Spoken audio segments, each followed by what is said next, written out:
Iblis kan sudah diusir, kenapa masih ada di surga? Pertanyaannya, apakah iblis ini makhluk yang taat setelah dia ingkar untuk sujud ke Adam? Itu dulu. Apakah iblis ini taat kan Bang Yuma? Sudah ketika dia diusir, apakah iblis makhluk yang taat? Sudah tidak taat, Bang. Iya. Kalau ketika dia sudah tidak taat. Jadi ketika dia diusir, apakah dia taat untuk pergi? Emang nggak pergi juga, Bang? Ya, iya emang. Dan di Islam itu, iblis itu menyesatkan tidak seperti Paulus menyesatkan. Iblis itu beda karena iblis itu makhluk roh. Maka cara kemudian ia menyesatkan manusia itu adalah membisikkan. Alladzi yuwaswisu fi sudurin nas. Jadi iblis itu membisikkan ke dalam dada manusia. Bahkan di dalam Al-Quran diterangkan bahwasanya iblis ini menyesatkan manusia dengan cara dari belakang, dari depan, dan seterusnya. Itu di dalam Al-Quran diterangkan seperti itu. Masih layak di surga gitu Bang Yuma ya? Dia tidak di surga pada saat itu. Katanya itu menggodanya. Dia membisikkan. Dia membisikkan. Iblis itu makhluk roh. Yang disebut makhluk roh itu, dia bisa berada pada tempat yang dimensinya itu roh. Makanya dia menyesatkan manusia melalui bisikan. Dia bukan seperti sifat makhluk seperti manusia. Ketika Anda mengatakan dia ada di surga, iblisnya ada di situ berupa fisik. Tidak. Dia membisikkan ke dalam hati daripada Hawa dan Adam. Berarti iblis hebat Bang, bisa ke surga. Oh memang, iblis itu hebat. Bayangkan aja dia mampu menyesatkan miliaran manusia. Kalau tidak hebat, bagaimana dia bisa kemudian menganalisa, kemudian mengatur dengan terstruktur dan terencana orang yang digantung di atas tiang dianggap Tuhan oleh miliaran manusia. Kalau dia nggak hebat, nggak mungkin itu bisa terjadi, nggak mungkin. Nggak mungkin. Bagaimana mungkin kemudian makhluk yang diciptakan berupa dengan kesempurnaan akal bisa mati akalnya kalau iblis itu tidak hebat. Iblis itu makhluk terhebat dalam menyesatkan tepinya. Itu dulu yang Anda harus pahami. Lah orang di surga aja bisa disesatkan, apalagi di bumi ini. Tempat suci Bang. Kenapa iblis bisa ke situ Bang? Loh, tadinya iblis itu di mana? Katanya kan di surga Bang. Iblis itu bukan hanya di surga. Iblis itu tadinya sujud beribadah menyembah kepada Allah. Dia bagian daripada apa yang dimaksud arash. Dia itu makhluk malaikat juga tadinya. Makhluk yang suci. Kenapa masih di surga gitu loh Bang? Nah ini kan aneh. Kalau diusir, kenapa dia masih di surga? Seakan-akan iblis itu makhluk yang taat. Kan lucu ente itu. Iblis itu makhluk pembangkang. Apa yang diperintahkan Tuhan itu yang ditolaknya. Ketika dia diusir dari surga, masakan ia langsung baiklah Tuhan kalau begitu? Bang, katanya tadi taat. Yang gimana sih orang ini? Iblis itu sebelum dia Allah menciptakan Adam, iblis itu makhluk yang taat. Bahkan sampai dia pun sudah ingkar terhadap perintah Tuhan, dia masih taat. Dalam arti kata, dia masih mengakui Allah itu sebagai Tuhannya. Beda dengan pengikut Paulus. Betul-betul dia ingkar terhadap Tuhan yang menciptakan Adam. Itu pengikut Paulus. Ingkar seingkar-ingkarnya. Itu. Kalau iblis tidak. Iblis masih mengakui kemudian bahwa Tuhan itu, Allah itu adalah Tuhannya yang telah menciptakan dia. Ketika dia kemudian disetujui permintaannya untuk menjadi penyesat, beliau iblis ini masih memanggil Tuhan dengan panggilan Rabbi, Tuhanku. Bahkan dia masih memuji Allah dengan mengatakan bahwa Allah itu maha mulia. Fabi izzatika, demi kemuliaanmu wahai Tuhanku. Iblis masih memuliakan Allah. Tapi kalau pengikut Paulus enggak. Makanya dia kekal di neraka gitu. Nah, ketika Anda mengatakan kenapa dia masih ada di surga? Pertama, dia makhluk yang sudah tidak taat lagi. Dan dia diberi wewenang oleh Allah untuk menyesatkan manusia. Apa kata Allah? Maka sesungguhnya kamu termasuk golongan yang diberi penangguhan usia. Fa innaka minal munzarin ila yaumil waqtil maklum. Sampai hari kiamat. Aku panjangkan usiamu sesuai dengan permintaanmu, tapi dengan ganjaran neraka sesuai dengan keinginanmu. Iblis mengatakan, oke, tapi izinkan saya menggodai Adam dan istrinya beserta keturunannya. Apa kata Allah? Silakan. Kata iblis, oke, terima kasih katanya. Fabi izzatika la uqwiyannahum ajma'in. Demi kemuliaanmu, pasti aku akan menyesatkan mereka semua. Nah, diizinkan. Adam di mana pada saat itu? Di surga. Berarti diizinkan dia untuk menggoda dimanapun Adam itu berada. Mau di surga, mau di neraka, dia diizinkan intinya. Nah, oleh karena itulah kemudian ketika turun ke bumi ada hal yang menarik. Ini kalau di Al-Quran kan sudah jelas. Wala tattabi'u khutuwatis syaitan. Jangan engkau mengikuti langkah-langkah syaitan. Tapi Kristen ini justru bukan hanya mengikuti langkah syaitan. Bahkan Kristen ini sendiri yang mengambil alih tugas setan. Mari kita buktikan. Kita buktikan ya. Nanti biar Yesus yang mencuci otak saudara untuk memahami itu. Kita lihat bagaimana di dalam kitab Matius 12 ketika angkatan jahat ini minta kepada Yesus. Kan Nabi Isa di Al-Quran ditanyai, wa isqalallahu ya Isa bin Maryam anta qulta linnas, wahai Isa, apakah engkau yang mengajarkan manusia-manusia ini untuk menyembah dirimu selain daripada aku?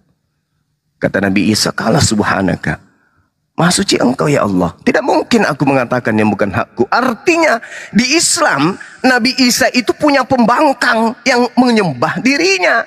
Itu di Islam.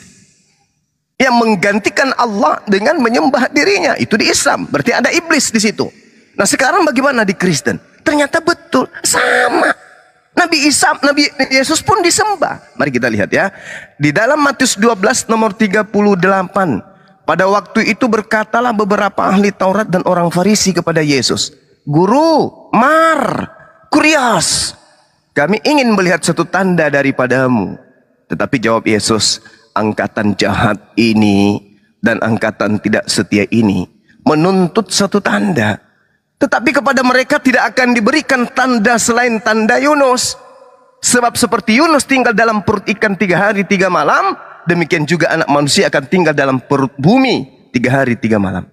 Nah, apa kata Yesus di situ? Angkatan jahat mengimani 3 hari 3 malam di perut bumi. Berarti yang mengimani kebangkitan pada hari ketiga adalah angkatan jahat. Itu dulu. Nah, ketika Yesus menerangkan, apabila roh jahat keluar dari manusia, ia pun roh jahat ini kembali mengembara di tempat-tempat tandus, mencari pemberhentian, tetapi ia tidak mendapatkannya. Jadi, ada seorang yang tadinya mengaku Nabi Saulus, membunuh murid-murid Yesus, menganiaya murid-murid Yesus. Pada saat dia menganiaya, pada saat dia membunuh, tentu yang ada pada diri Saulus ini itu adalah iblis. Itu dulu. Paulus ketika membunuh murid-murid Yesus, menganiaya murid Yesus, sudah pasti roh jahatlah yang merasuki Paulus. Itu nggak bisa Anda ingkari. Yesus mengatakan itu, Islam membaca itu, Anda harus mengaminkan. Karena itu ada dalam kitab saudara. Apabila roh jahat keluar dari manusia, ketika Saulus ini bertaubat, maka roh jahatnya itu keluar. Saulus membunuh murid Yesus, roh jahatnya ada di dalam. Ketika bertaubat, roh jahatnya keluar. Sehingga roh jahat ini kemudian pergi ke padang gurun, ke padang-padang tandus. Nah, lalu iblis ini berkata, roh jahat ini berkata, kata Yesus, aku akan kembali ke rumah yang telah kutinggalkan itu.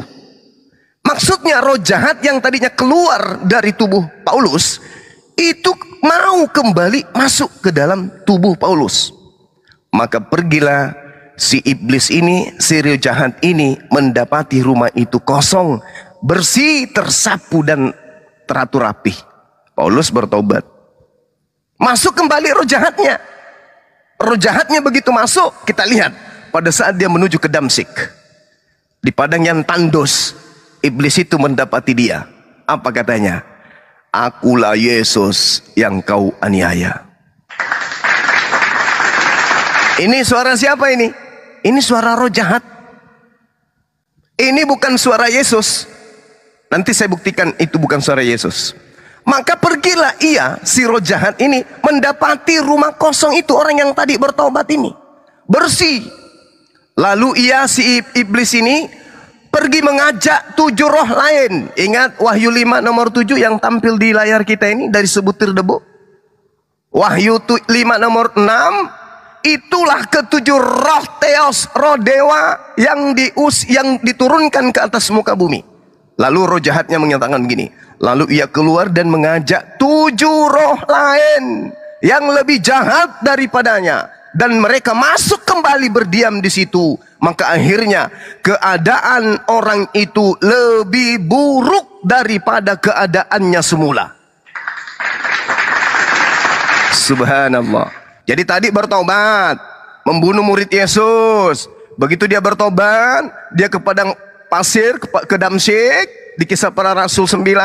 Lalu roh jahat tadi itu masuk kembali, menemui badannya yang begitu bersih, sudah bertobat. Lalu setelah itu kemudian si roh jahat memanggil 7 roh masuk kembali ke dalam tubuhnya. Kata Yesus. Lalu keluarlah ia mengajak roh jahat lainnya, 7 roh jahat lainnya, dan mereka masuk ke dalam diri manusia tadi. Maka akhirnya keadaan orang itu lebih buruk daripada keadaan semula. Apa yang dikatakan oleh Yesus? Demikian juga akan berlaku atas angkatan yang jahat ini. Siapa angkatan jahat dan siapa dengan seangkatan Yesus? Subhanallah. Demikian juga akan berlaku atas angkatan jahat ini. Angkatan jahat mengatakan bahwa akan ada kebangkitan pada hari ketiga. Tanda Yunus itu adalah sebagai simbol kemudian daripada angkatan jahat. Siapa yang mengimani angkatan jahat ini, mengimani ajaran angkatan jahat dan angkatan tidak setia? Hanya satu, Kristen Katolik dan turunannya. Tapi itu terjadi apa enggak, Bang? Terjadi. Apa buktinya?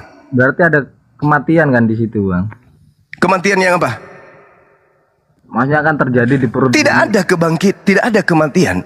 Yunus dengar. Yunus di perut bumi 3 hari 3 malam, Bang Juma. Oke, baik. Saya tanya, Yunus di perut ikan hidup atau mati? Hidup, Bang. Hidup. Berarti anak manusia di perut bumi hidup atau mati? Jelas masih hidup, Bang. Ya, masih hidup. Berarti tidak ada kebangkitan dari kematian. Selesai kita kan? Tinggalkan itu. Roh itu, roh dia yang ada di dalam Yesus itu sekarang rohnya itu gak pernah mati, Bang. Sekarang jasadnya Yunus mati atau hidup? Makanya itu Kok makanya? Jadi saya tanya lagi. Jasadnya Yunus di dalam perut ikan itu hidup atau mati? Jasad loh. Yunus tidak mengalami kematian. Berarti jasadnya Yesus tidak mengalami kematian. Mati, Bang, di situ mati. Yesus sendiri mengatakan angkatan jahat ini dan angkatan tidak setia ini sabar. Menuntut satu tanda. Menuntut satu tanda dan tidak akan diberikan satu tanda selain tanda Yunus. Yesus menerangkan sebab Yunus 3 hari 3 malam dalam perut ikan. Demikian. Gini, Bang, apa Yesus di situ berbohong? Tidak berbohong sama sekali. Makanya Yunus yang dijadikan sebagai simbol. Tanda itu tidak terjadi. Tanda itu terjadi. Kalau terjadi berarti benar. Apanya yang benar? Malam di perut bumi gitu loh. Di perut. Jadi tidak langsung diangkat blas seperti gitu loh, Bang. Oke.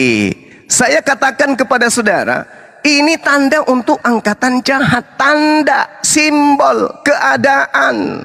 Nah, itu kan gini, Bang, angkatan jahat ini, orang-orang Farisi ini, mereka menuntut suatu tanda itu atau mukjizat. Gimana kamu memberikan mukjizat kebenaran kalau kamu emang dari Tuhan, kan seperti itu, Bang. Nah, makanya dibuktikan dengan dia 3 hari 3 malam itu di perut bumi seperti tanda Yunus, gitu loh, Bang. Iya. Sekarang kita nggak usah lari kemana bangkit atau tidak bangkit. Yang kita bahas ini angkatan jahat, iblis. Bukan masalah bangkit tidak bangkit, itu episode yang baru yang nanti yang akan kita bahas kalau Anda punya waktu. Emang seperti itu Bang. Itu emang harus terjadi Bang. Berarti Bang Juma kan emang percaya Yesus memang terjadi untuk angkatan jahat Cak Ayu. Kan udah aku bilang. Gini Bang, itu pembuktian gitu loh Bang. Sekarang kalau itu yang Anda ingin bahas, sekarang saya tanya, ke-11 murid Yesus, apakah percaya kebangkitan di hari ketiga? Jawab itu dulu. Para murid itu kaget Bang. Saya tidak tanya kaget atau tidak kaget. Yang saya tanya, percaya nggak ada kebangkitan di hari ketiga? Itu dulu. Pas awal-awal kebangkitannya. Pas awal-awal. Saya tanya kepada ente untuk yang ketiga kalinya. Tengoklah ente itu. Kira-kira roh apa yang ada pada diri Anda? Kok bertahan pada ketidakpastian? Sekarang saya tanya. Percaya Bang, sempat tidak percaya. Tepuk tangan untuk itu. Berarti sempat. Bukan sempat, memang mereka tidak pernah percaya tentang kebangkitan karena Yesus tidak pernah mengajarkan itu.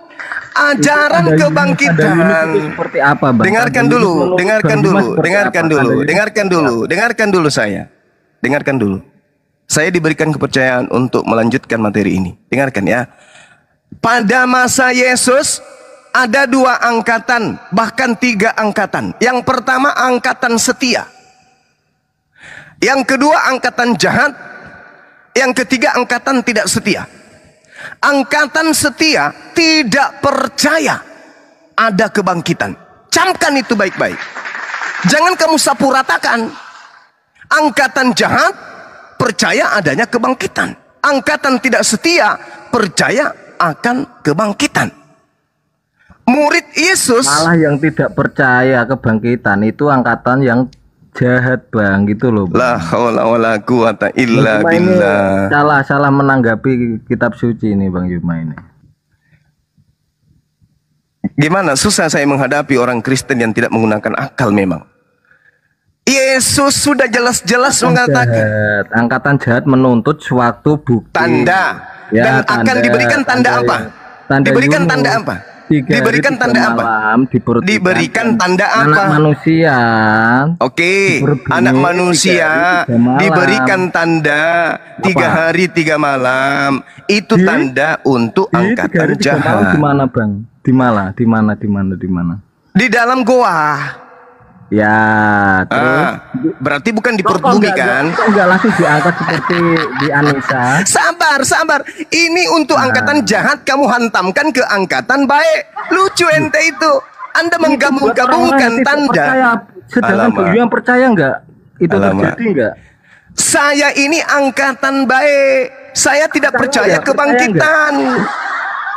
Loh, orang ini sedeng.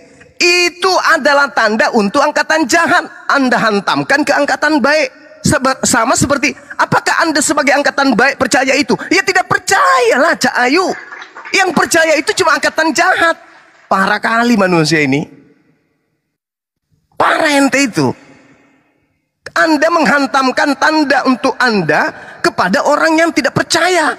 Kami, murid-murid Yesus, yang diberi tanda. Nguru. Tanda itu, sekali lagi saya katakan, tanda untuk angkatan jahat Cak Ayu, bangkit anak manusia pada hari ketiga. Itu angkatan jahat punya tanda. La haula wala quwata illa billah. Tanda untuk angkatan yang benar tidak diberikan tanda itu. Makanya murid-muridnya tidak percaya. Makanya umat Islam tidak percaya karena kami bukan angkatan jahat. Sederhana loh itu. Otakmu aja yang nggak berfungsi. Angkatan jahat ini minta satu tanda. Loh. Buktikan untuk apa? Itu tanda untuk angkatan jahat Cak Ayu.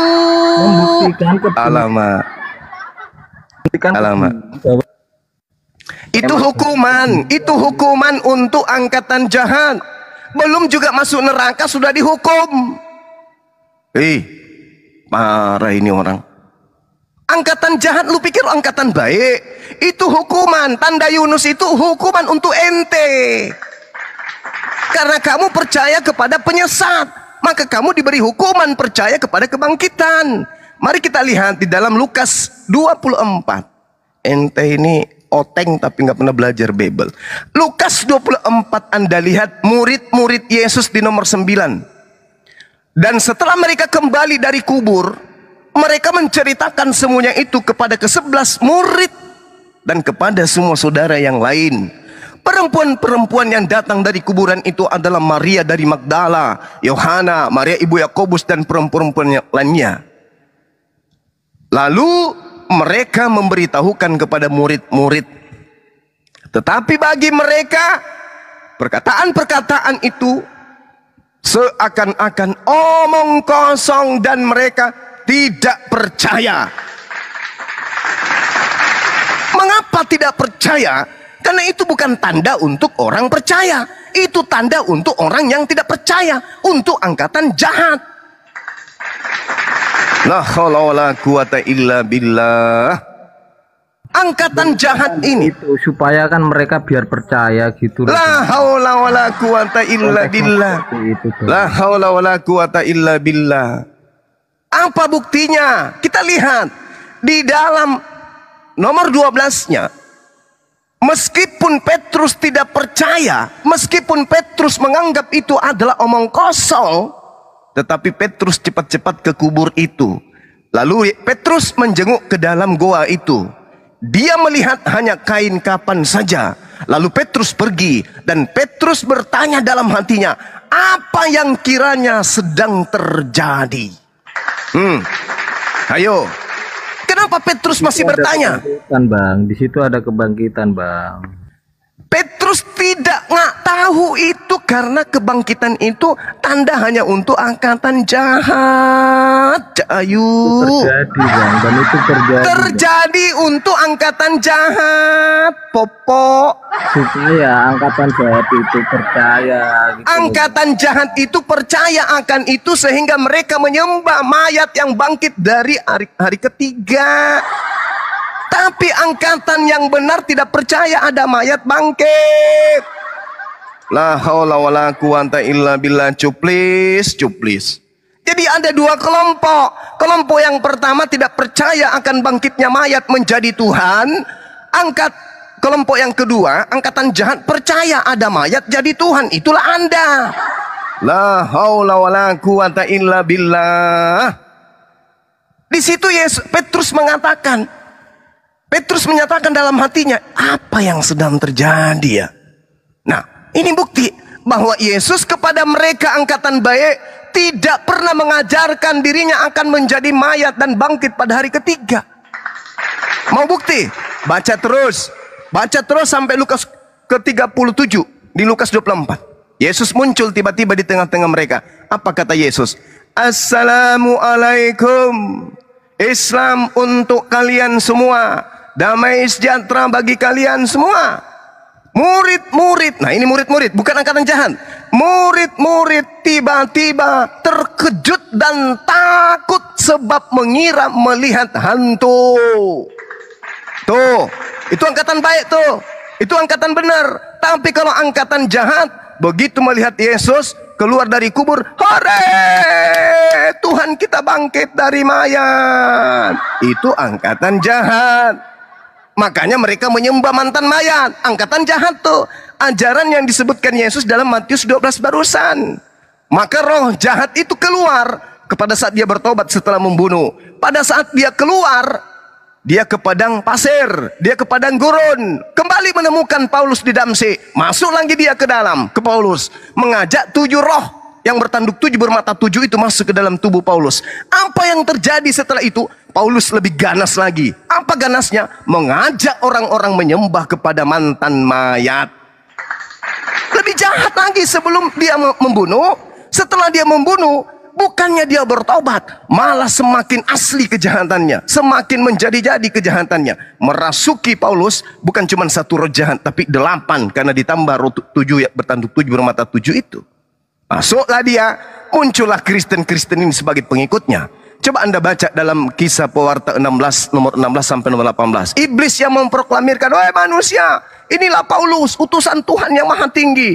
Dia yang akan mengantar kalian kepada keselamatan." Siapa yang mengajarkan itu? Setan. Setan mempromosikan kemudian kepada manusia untuk manusia percaya kepada kerasulan Paulus. Baca Kisah Para Rasul 16 itu. Ayo. Nah, jadi kembali kepada tema. Murid-muridnya mengira ini hantu. Murid-murid ketakutan. Kenapa? Karena mereka bukan angkatan jahat. Tidak pernah diajarkan aku akan bangkit pada hari ketiga. Itu angkatan jahat, punya simbol, punya tanda. Kalau mereka tidak, sampai-sampai Yesus mengatakan apa? Aku Yesus, ini tanganku, ini kakiku. Rabalah aku kalau ente tidak percaya. Itu bukti dari kebangkitannya, Bang. Iya tahu, memang itu bukti kebangkitan. Berarti di sini ada dua angkatan, angkatan jahat dan angkatan baik sedang perang. Ente dengan saya sedang perang. Ente percaya sebab ente angkatan jahat. Saya tidak percaya karena saya angkatan benar. Tidak percaya tanda itu, Bang. Sekarang mari kita masuk ke endingnya. Yesus minta pembuktian. Wahai murid-muridku, ada apa dengan kamu? Adakah di antaramu memiliki makanan? Yesus diberi ikan goreng. Pertanyaan saya, Yesus makan ikan goreng untuk membuktikan dirinya bukan hantu, atau dirinya adalah Tuhan yang bangkit dari kematian? Jawab. Dirinya bukan hantu. Dirinya bukan hantu. Kenapa Anda meninggalkan tanda Yunus? Katanya tanda Yunus bangkit pada hari ketiga menjadi Tuhan. Karena Yohanes mengira dia itu hantu. Yohanes 14 nomor 9. Saya tanya sama Anda, untuk itulah Yesus bangkit dari kematian agar dia menjadi Tuhan bagi angkatan jahat. Sekarang saya tanya sama ente, Yesus makan ikan goreng untuk membuktikan dirinya bukan hantu, atau membuktikan dirinya adalah Tuhan yang bangkit dari kematian? Jawab. Membuktikan bahwa dia bangkit dari kematian, Bang.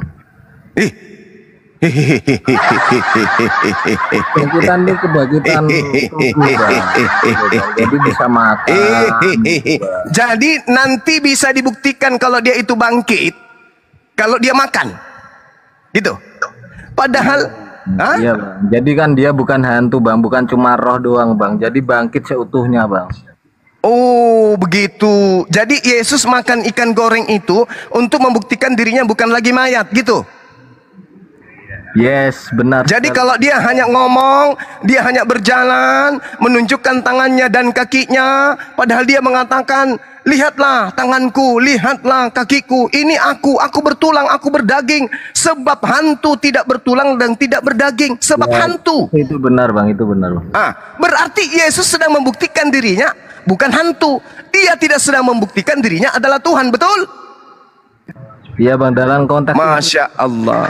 Dalam konteksnya seperti itu, Bang. Nah, lalu setelah dia bangkit untuk membuktikan dirinya Tuhan, itu yang mana? Jawab. Jawab. Untuk membuktikan dirinya Tuhan itu yang mana? Jawab. Kalau saya kan udah jelas. Untuk membuktikan dia bukan hantu, alias adalah manusia utuh 100%, dia makan ikan goreng. Itu saya sudah buktikan. Ternyata Anda gugur. Ternyata Anda gugur. Kebangkitan hari ketiga itu membuktikan bahwa adalah Tuhan bagi Anda. Sekarang tolong tunjukkan pembuktian Yesus bahwa akulah Tuhan, dibuktikan dengan kebangkitan. Setelah kebangkitan apa yang dia lakukan? Setelah kebangkitan dia akan kembali ke tahtanya. Kalau mengenai terangkat ke langit itu tanda untuk kami, Cahayu. Makanya kamu tanda bagi kalian angkatan jahat adalah bangkit hari ketiga. Kenapa Anda borong semua? Dasar iblis. Itu memang tercatat, Bang. Yang saya maksud ini tentang pembuktian Yesusnya makan ikan goreng untuk membuktikan dirinya itu bukan hantu. Sekarang Anda buktikan kebangkitan yang seperti apa yang Anda bisa buktikan bahwa dia bangkit menjadi Tuhan. Ayo. Sebelum bangkit pun dia itu udah Tuhan, Bang. Dasar setan.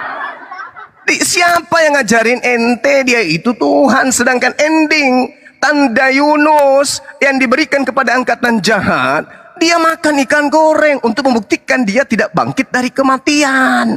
Sebab kalau dia bangkit dari kematian, berarti dia hantu.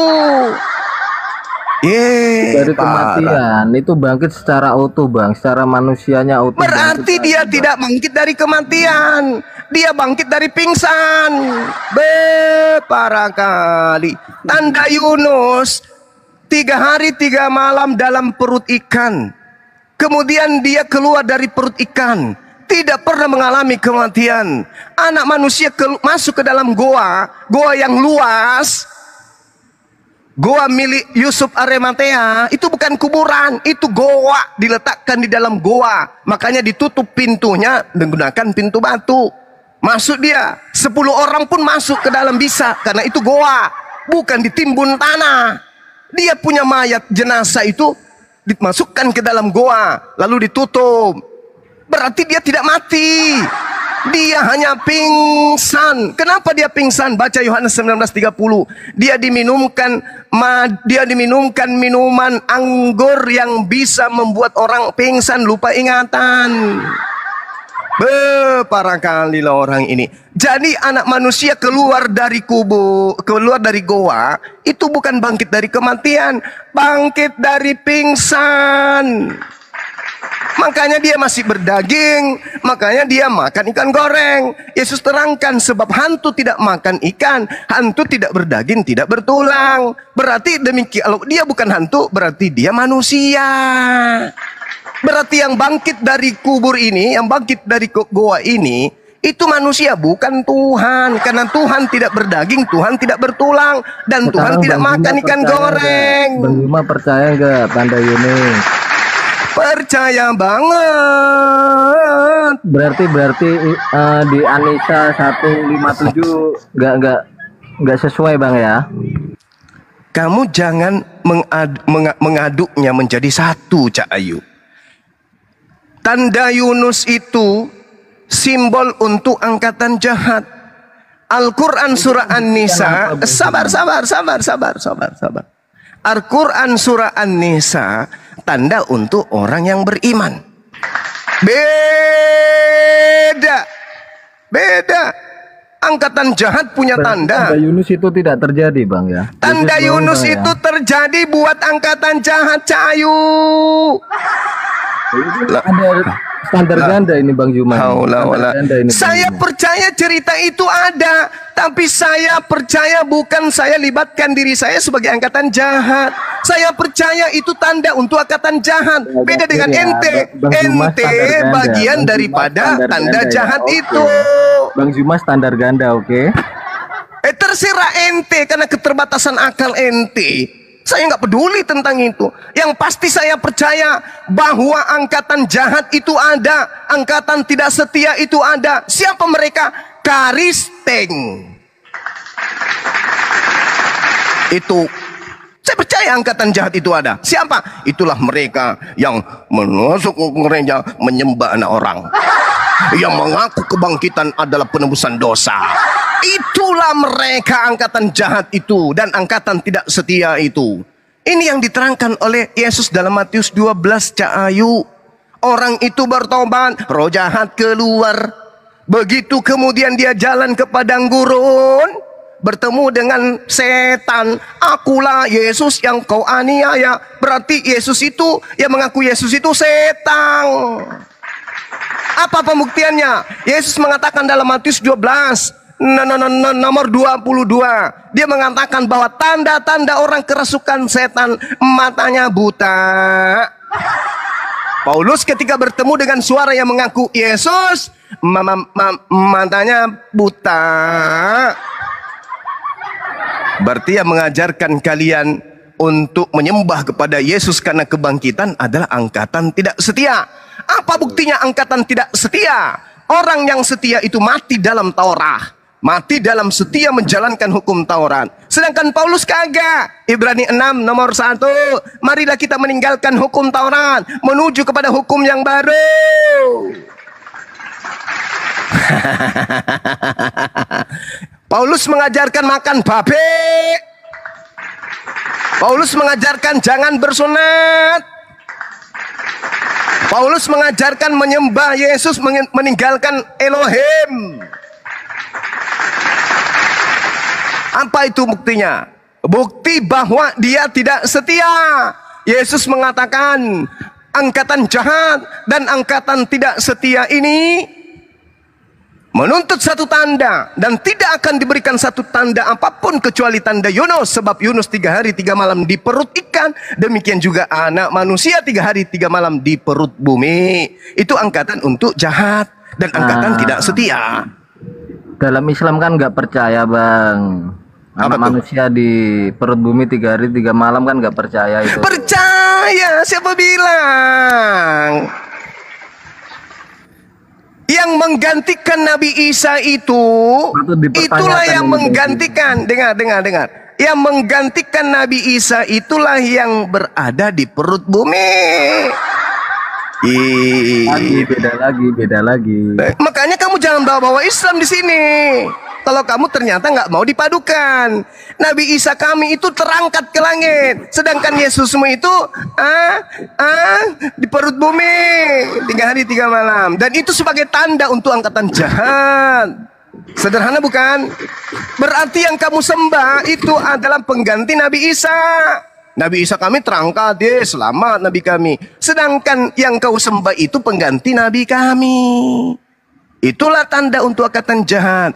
Yesus tidak mengatakan di situ, Yunus 3 hari 3 malam dalam perut bumi, dalam perut ikan. Demikian juga Yesus anak Maria. Dia tidak mengatakan itu, tapi dia mengatakan demikian juga anak manusia. Sekarang saya tanya, Yudas anak manusia atau anak ayam? Anak Adam, Bang, anak Adam. Mulai pakai jurus Paulus. Saya ulang lagi. Yudas anak manusia. Yudas anak manusia atau anak ayam? Anak manusia itu. Anak manusia. Yesus mengatakan yang berada di dalam perut bumi anak manusia atau anak ayam? Anak manusia. Yang terakhir, pertanyaan terakhir. Menurut Anda, Yesus ini anak manusia atau anak Tuhan? Anak manusia, Bang. Alhamdulillahirrabbilalamin. Berarti saudara-saudara Muslim, orang Kristen ini bernama Evangelion mengakui Yesus itu anak manusia. Berarti mereka selama ini 2000 tahun menyembah anak manusia. Jedar dar dor dor dar dar dar dar dar. Angkatan jahat menyembah anak manusia, itu udah pasti. Itu udah pasti tuh. Anda mau mengatakan anak Tuhan, tidak mungkin. Pasti Anda akan mengatakan anak manusia. Kenapa? Karena tanda Yunus yang berada dalam perut bumi itu anak manusia. Kalau Anda mengakui itu, berarti selama ini 2000 tahun Anda menyembah anak manusia. Hanya angkatan jahatlah, hanya setanlah yang mengajarkan manusia menyembah kepada manusia. Orang waras, orang sehat, orang ingin, tidak mau dia menyembah anak manusia, nggak mau. Yang mengajarkan menyembah anak manusia itu hanyalah setan. Makanya Yesus mengatakan apa di Matius 12 yang saya bacakan tadi. Yesus mengatakan bahwasanya iblis ini keluar dari tubuh manusia tersebut, lalu mengajak ketujuh roh lainnya masuk ke dalam tubuhnya. Maka akhirnya keadaan orang itu jauh lebih jahat daripada keadaannya yang pertama. Demikian juga akan berlaku, akan terjadi atas angkatan jahat ini. Selamat menikmati hasil daripada angkatan jahat yang Anda aminkan. Angkatan baik sudah pada meninggal semua, murid ke-11 murid Yesus tanpa meninggalkan keturunan yang menyembah kepada Yesus. Angkatan jahat menyeberangi lautan, menjelajahi daratan untuk mentobatkan orang Roma Yunani menjadi pengikutnya, dan setelah menjadi pengikutnya menjadi orang neraka, dan 2 kali lebih jahat daripada Paulus itu sendiri. Baca Matius 23 nomor 15. Terima kasih. Silakan Anda pikirkan, renungkan. Kalau Allah menghendaki Anda bisa disehatkan, tapi kalau iblis tidak menginginkan itu terjadi terhadap diri Anda, maka iblis akan berjuang mati-matian sampai Anda masuk ke alam kubur. Iblis akan memenangkan pertarungan untuk membawa Anda ke neraka, dan saya kalah. Demikian. Silakan teman-teman dilanjut. Upaya kita untuk merebut saudara kita Evangelion dari rangkulan iblis sudah selesai. Kalau dia membantu iblis untuk membawa mereka ke neraka, silakan, upaya kita, usaha kita sudah maksimal. Demikian dari saya. Terima kasih. Alhamdulillah. Assalamualaikum, Bang Suma. Waalaikumsalam warahmatullahi wabarakatuh, Daeng. Agak tukar riba. Baji jeleng. Alhamdulillah. Tumben ini ada pagi-pagi muncul ini ya. Tadi malam ketiduran kan, koron capek kak membunuh sapi. Kemarin 4 sapi ku salib. Mana rasa. Alhamdulillah. Hujan kan di situ, Leng? Tidak, Ji. Oh, tidak, Ji. Iya, matahari sedang genit-genitnya hari ini. Alhamdulillah. Ini juga dari tadi pagi nih si Evan ini ngeyel-ngeyelan terus itu sampai angkatan jahat pun ya. Namanya angkatan jahat, harus gitu dong. Iya. Iya. Tapi tadi itu berarti dia berbohong tadi saat dia diskusi dengan dengan Bang Kores, dia diam-diam, berarti munafik dia itu ya, tipu-tipu aja dia itu. Angkatan jahat, Bang. Al-Quran mengatakan, ya'iduhum wa yumannihim wa ma ya'iduhumus syaitanu illa gurura. Setan itu memberikan janji-janji kepada mereka dan membangkitkan angan-angan kosong pada mereka. Padahal setan itu hanya menjanjikan tipuan belaka kepada mereka. Ini yang dimaksud oleh kitab mereka. Angkatan jahat akan menyesatkan. Angkatan jahat tidak setia, dan dia akan mengajak orang lain melakukan hal tersebut. Di dalam Matius 12 yang tadi, orang jahat itu bertaubat. Setelah bertaubat, dia berjalan ke padang gurun. Setelah dia ke padang gurun, dia dimasuki kembali roh jahat tersebut. Setelah merasa aman di situ, roh jahatnya keluar memanggil 7 roh yang lain masuk ke dalam tubuhnya. Berarti ada 8 roh jahat yang bertengger pada diri orang tersebut. Dialah yang mengajarkan mematikan akal manusia, menyampaikan, mensuplai pengajaran setan ke Eropa, ke Barat, sampai ke Indonesia dengan melantik orang yang keluar dari kubur menjadi Tuhan, menggantikan Eloah Abraham, Eloah Ismail, Eloah Ishak dan Yakub. Demikian. Mau tanya, Bang. Begitu. Ya. Kenapa Hajar Aswad itu bisa menghapus dosa, Bang? Kenapa? Karena itu sudah menjadi tradisi dari sejak dulu. Yesaya 6 nomor 6 sampai nomor 7. Bahkan di dalam ajaran saudara kami Yahudi, tai sapi pun bisa menghapus dosa. Kenapa, Bang? Katanya hanya Allah Subhanahu wa Ta'ala yang bisa menghapus. Hanya Allah yang memberi kehidupan di atas muka bumi ini. Batu Hajar Aswad itu bisa menghapus dosa. Hanya Allah yang bisa memberi hidup manusia. Kenapa umat Islam mempercayainya gitu loh, Bang? Sekarang dengarkan saya. Anda bertanya, saya sebagai guru harus menjawabnya dengan baik, tertib dan teratur. Allah yang menghidupkan. Tidak ada unsur hidup di atas muka bumi ini tanpa melalui Allah. Oke? Tetapi kemudian, kalau narasi Anda yang Anda bangun itu, saya ambil kemudian. Oke, mari teman-teman, kita tidak usah makan dan tidak usah minum. Kenapa? Karena yang menghidupkan kita bukan makanan dan minuman. Cukup percaya kepada Allah yang menghidupkan dan mematikan itu. Maka Anda tidak akan mati. Tidak usah makan. Karena makanan tidak menghidupkan. Minuman tidak menghidupkan. Ternyata tanpa makan, tanpa minum, manusia mati. Berarti yang mematikan makanan dan minuman gitu. Tidak. Allah kemudian menghidupkan melalui apa yang menjadi titik-titik sinopsis. Sinopsis itu pendek kata, pendek cerita. Kemudian Tuhan menghidupkan dengan unsur-unsur makhluk yang ada pada makhluk itu sendiri. Tuhan mengampuni juga demikian. Tuhan mengampuni juga demikian. Tuhan mengampuni dengan memberikan jalan. Orang yang bersedekah diampuni, orang yang bertobat diampuni, orang yang sholat diampuni, orang yang puasa diampuni, orang yang melakukan perjalanan menuju Hajar Aswad diampuni. Itu maksudnya, bukan objek itu yang mengampuni, tetapi perilaku manusia dengan unsur yang Tuhan berikan secara sinopsis perpanjangan tangan dari dirinya, itulah yang menghapuskan dosa. Contoh. Tapi dipercaya kan Bang itu batu itu Bang? Harus dipercaya. Kalau tidak dipercaya ngapain dilakukan? Coba Anda lihat tuh di Keluaran 29 nomor 14.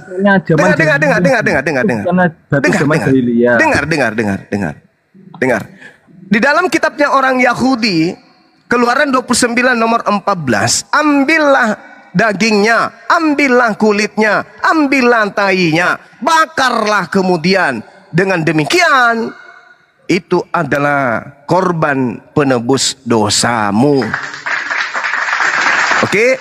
Jadi orang-orang Yahudi kalau mau diletakkan Hajar Aswad di situ, maka orang-orang Yahudi berlomba-lomba mengambil kulit dan daging tai sapi, lalu mereka bakar untuk penebus dosa.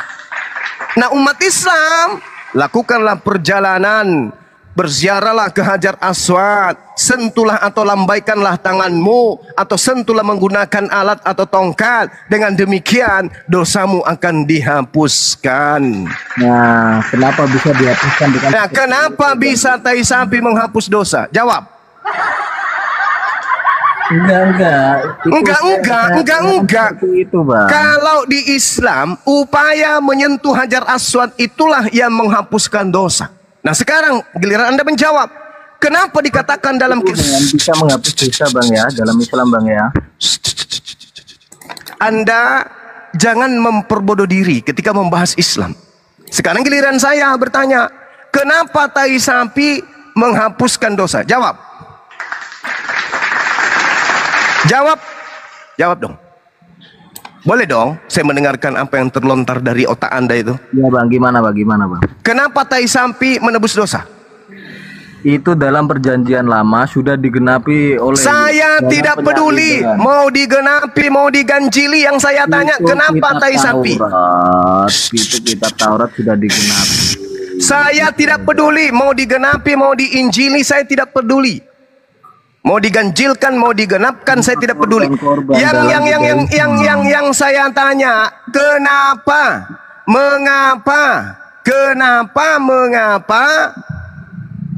membakar tai sapi bisa menghapuskan dosa? Jawab.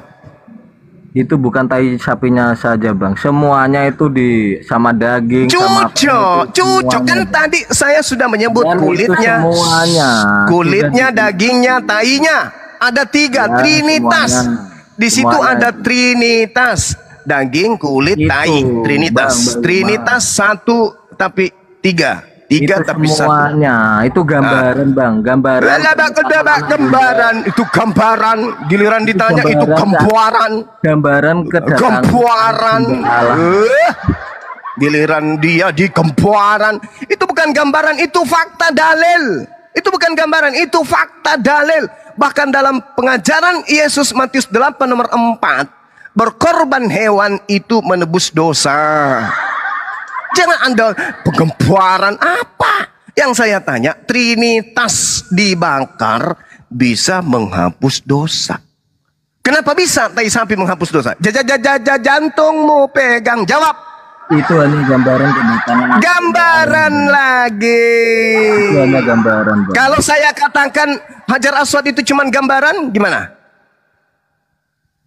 Kan Bang Juma nggak bilang gambaran Bang Juma. Loh, ini sekarang saya ikuti kamu. Saya katakan gambaran, gimana? Mana ayatnya seperti itu dalam... Nah sekarang saya mana ayatnya gambaran? Tai sapi itu gambaran. Di awal kan dari kitab Kejadian itu sudah di awal kitab Kejadian. Di awal. Tadi Anda mengatakan itu kitabnya Yahudi, itu perjanjian lama. Kenapa larinya ke situ? Yang saya tanya, kenapa tai sapi menghapuskan dosa? Itu yang dulu Bang, sudah digenapi. Itu yang dulu, itu yang sekarang. Itu pandai-pandaian angkatan jahat ya, mengatur ritme cara berkelit. Itu angkatan jahat itu begitu. Yang saya tanya, kalau Anda mengatakan itu, kami umat Islam yang tidak berhaji itu menghapus dosa dengan ibadah, puasa, sholat, zakat. Itu menghapus dosa. Nah sekarang jawaban Anda ketika saya tanya, Kenapa menghapus dosa itu harus pakai tai sapi? Apa jawaban Anda?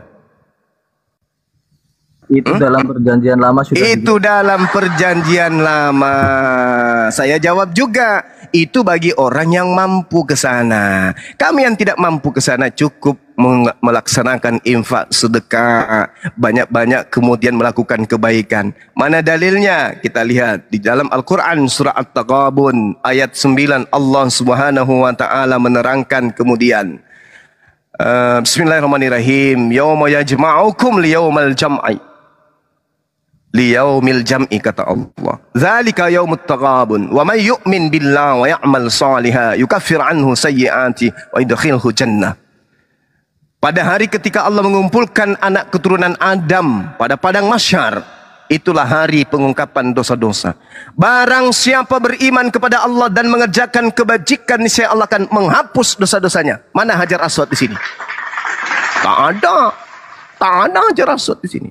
Allah mengatakan, barang siapa yang beriman kepada Allah dan mengerjakan amalan saleh, niscaya Allah akan menghapuskan dosa-dosanya dan memasukkannya ke dalam surga. Mereka kekal di dalamnya selama-lamanya. Khalidina fiha abada. Zalikal fawzul. Dosa itu ajaran siapa, Bang? Ini bukti. Tuduhan tadi itu sudah keliru. Kami yang tidak sanggup mengadakan ibadah karena kemampuan fisik dan finansial. Sabar dulu. Maka Allah kemudian menyatakan cukup, sabar dulu. Cukup beramal soleh, maka dosa kami akan dihapuskan. Berarti kalau saya mau minjam perkataan saudara, Hajar Aswad itu cuma penggambaran toh. Tai sapi itu hanya penggambaran toh. Kalau kami Hajar Aswad penggambaran untuk menggantikan dalam kehidupan secara bukti fakta adalah beribadah, beramal soleh, beriman kepada Allah, dosa diampuni. Kalau ente tai sapi penggambaran, lalu yang sebenarnya apa?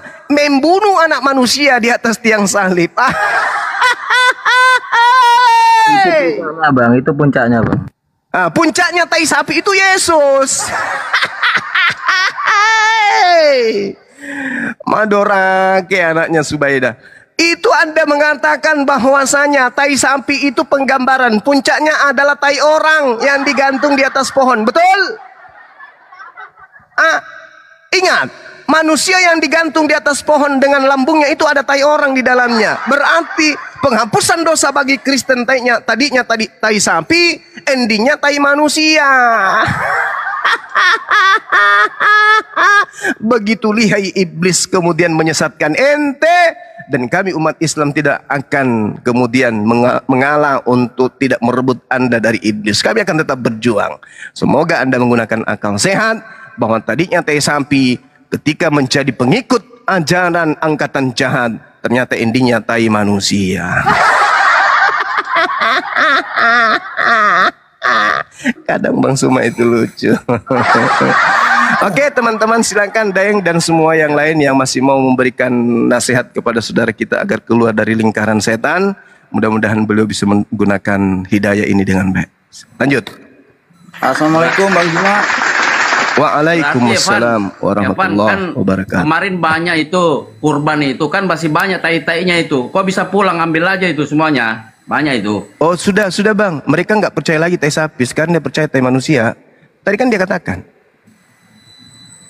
Endingnya katanya ada korban hewan, Bang. Nggak ada lagi. Sekarang itu dia korban tai sapi. Dia itu dulu penggambaran. Sekarang korbannya tai manusia yang digantung di atas tiang. Gitu Bang. Kita hargai imannya, tidak apa-apa. Termasuk lato-latonya toh. Nah itulah, termasuk lato-latonya biji zakar itu. Yang batu kan batu-batu. Inilah angkatan jahat menyesatkan hanya orang-orang yang lemah akal yang bisa disesatkan. Kita yang kuat akal nggak mungkin bisa. Orang Kristen itu orang hebat, orang-orang pintar. Tapi ketika berbicara mengenai keyakinan, aliran kepercayaan yang mereka anut, hancur lebur. Itulah mereka. Jungkir balik dia akalnya, lihat.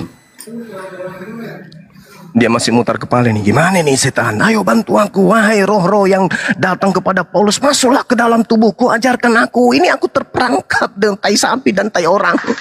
Please. Habis itu buka mic lagi. Begini Bang Suma. Di situ bukan cuman nya, ada kentutnya juga. Lanjut teman-teman. Saya bikin kopi campur tai sapi dulu. Sorry. Astagfirullahaladzim, kok campur teh sapi? Campur masako dulu. Mari kita. Masih di atas kiri kan? Ini semua. Di rumah, ada di rumah. Oh, saya kira masih ada di kemarin datang ngambil tai sapinya toh, pakai mobil truk.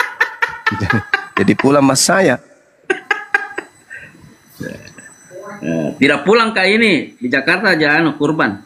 Oh, masya Allah. Iya. Iya, nanti insya Allah ya teman-teman yang kurban kemarin akan kita up karena semalam itu tidak bisa, kemarin itu nggak bisa live langsung, jadi kita videokan, nanti kita akan up manual. Demikian teman-teman sekalian. Bang Juma. Iya kering. Apa Ki? Salam dari Kalimantan Bang Juma. Wes mantap saudara saya Kalimantan. Gimana kabarnya Timika hari ini Bang? Sehat-sehat aja, terang-terang aja tuh musim hujan di sana. Alhamdulillah aman Bang Juma. Semoga Indonesia aman-aman aja. Iya, masya Allah, luar biasa. Di Timika bagian mana Bangku ini tinggal? Di Kaltim Bang Juma, Kalimantan Timur. Oh Kalimantan Timur. Sorry. Allahu Akbar. Sehat selalu ya Bang Juma ya. Alhamdulillah sehat.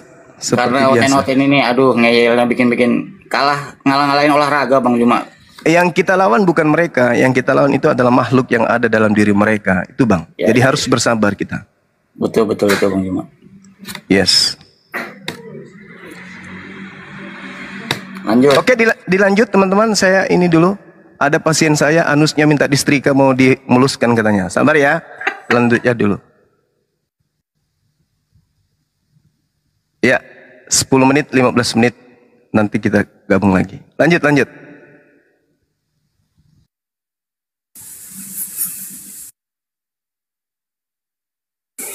Bagaimana Evangelion? Pingsan apa cemana? Perlu ambulan? Saya ucapkan terima kasih Bang Rendra dan juga Dizi dan sahabat-sahabat yang ada di YouTube dan ada yang di TikTok juga. Terima kasih banyak ya. Tolong kalau ada yang menemukan tai sapi di jalan agar jangan dibuang percuma, tawarkan ke teman-teman yang lain. Lanjut. Makasih. Oke, Bang Juma. Aduh. Evangelion. Ya, gimana? Kalau ada oten-oten yang mau naik, aku diturunkan aja nggak apa-apa. Itu Evangelion di atas tuh. Sama Evangelion terus ini, aduh. Dia disapa dulu Evangelion. Masih sehat apa enggak dia? Apa perlu ambulan? Cemana itu Bang Sera, Evangelion? Pamit dulu Bang, sarapan dulu Bang. Oh, sarapan dulu. Iya. Jangan lupa pakai tai sapinya.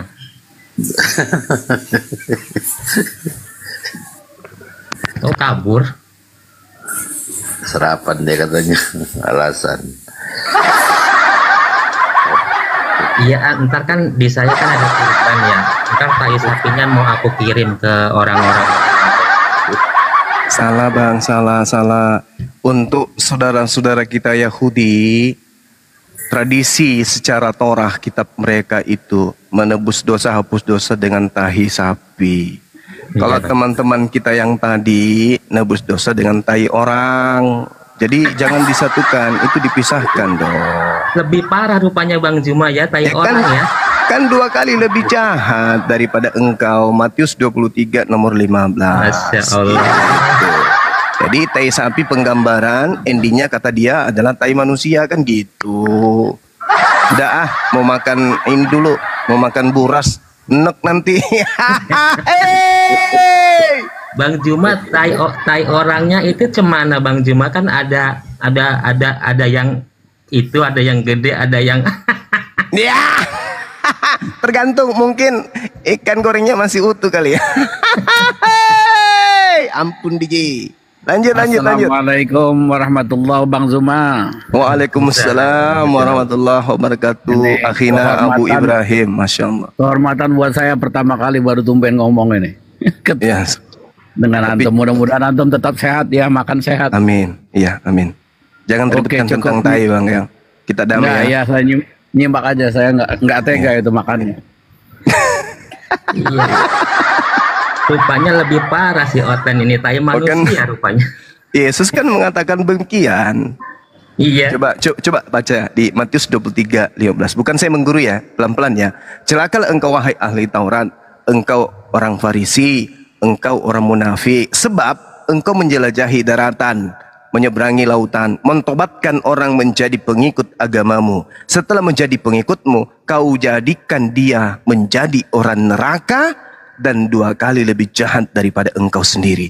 Siapa orang Farisi, ahli Taurat, orang munafik yang menjelajahi daratan, meninggalkan Yerusalem, menyeberangi lautan? Siapa? Kisah Para Rasul 24 nomor 5. Paulus ini adalah sekte dari Kristen. Siapa pengikut Paulus? Paulus jadikan sebagai orang neraka. Siapa pengikut Paulus? Orang neraka tadi, tanda-tandanya lebih jahat 2 kali lipat dari Paulus itu sendiri. Sederhana bukan? Agama mana di atas muka bumi ini yang dihasilkan dari ahli Taurat? Di luar daripada Yahudi. Pantas tadi responnya yang saya dengar itu dikatakan itu kan perjanjian lama. Sepertinya direndahkan benar perjanjian lama ya. Sebab muncul perjanjian baru, yaitu orang dengan taiknya digantung di atas pohon. Gitu rupanya. Oh iya gitu Bang. Jadi enggak enak ini, banyak yang mau makan rendang tapi bahas-bahas kayak gini, ampun dah. Gak apa-apa Bang Zuma, biar mereka tahu apa yang dia sembah. Iya. Oke, saya nyimak ya. Silakan mainkan teman-teman. Ajak naik kembali kalau masih ada pasien di bawah. Siap. Mainkan dulu. Pamit dulu 15 menit insyaallah. Silakan. Iya. Kalau ada di bawah yang mau naik, Oten yang masih bisa diselamatkan. Sangat berbeda dengan Islam itu. Kalau Islam sebagai agama itu mutajasad, mendarah daging, dan juga dalam implikasinya itu bisa digejawantahkan. Adapun memang Kristen itu cuma simbol aja, simbol saya ini Kristen, nih buktinya ada salibnya di leher ataupun apa, tapi tidak pernah teraplikasi di dalam kehidupan yang mana orang bisa lihat inilah sistem Kristen. Nah itu.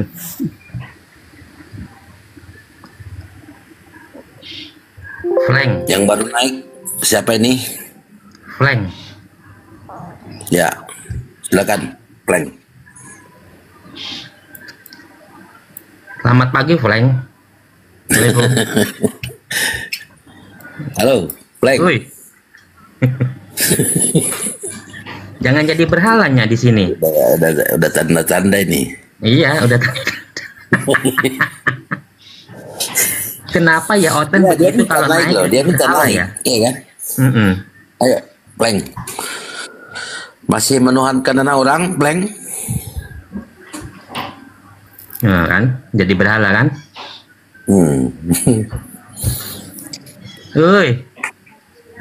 Iya, minta naik. Oh, mungkin Bang Dolar dia ini kali Bang dengan bahasa roh Bang bisanya Bang. Raba. Cobalah dulu.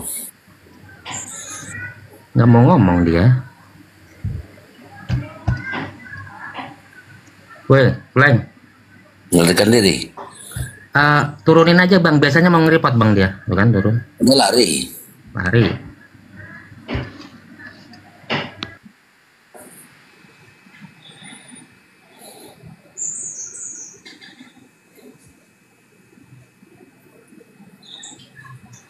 Assalamualaikum warahmatullahi wabarakatuh. Waalaikumsalam warahmatullahi wabarakatuh.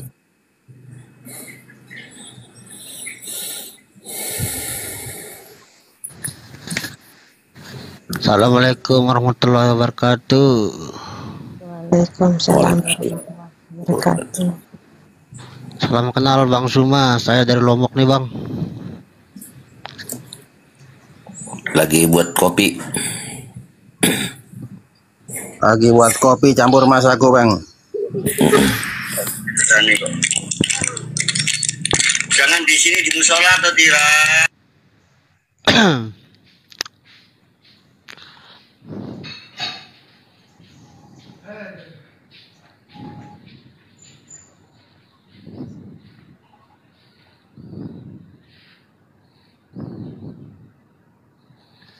Aduh. Hah? Ya, ada kan batur. Anu gini TikTok. Room.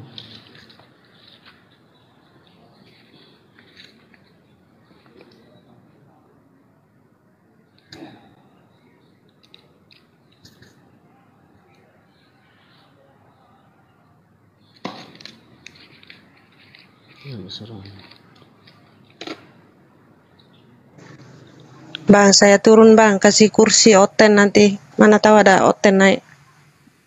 Baik, baik. Assalamualaikum warahmatullahi wabarakatuh. Abang Juma tak monitor lagi ya. Assalamualaikum warahmatullahi wabarakatuh.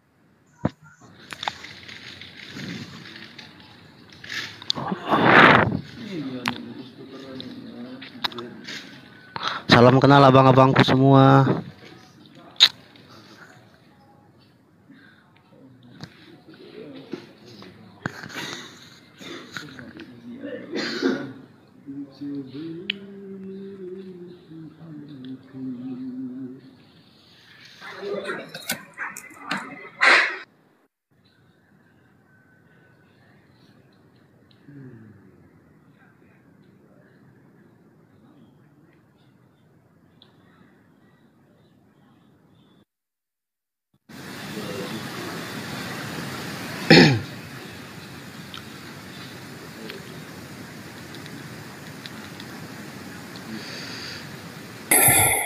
Sepertinya Otennya nggak ini ya.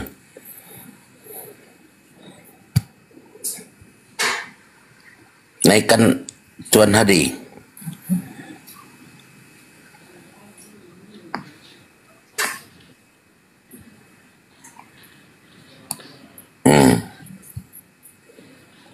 Silakan Mbak Rasa bilang. Yang baru naik.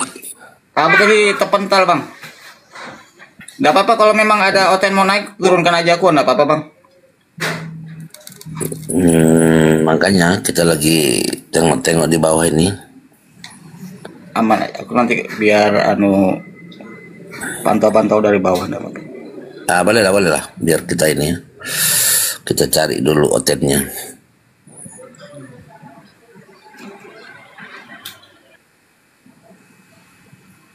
Saya share aja ya ke Oten, saya banyak teman Oten kok. Yeah. Oh, boleh.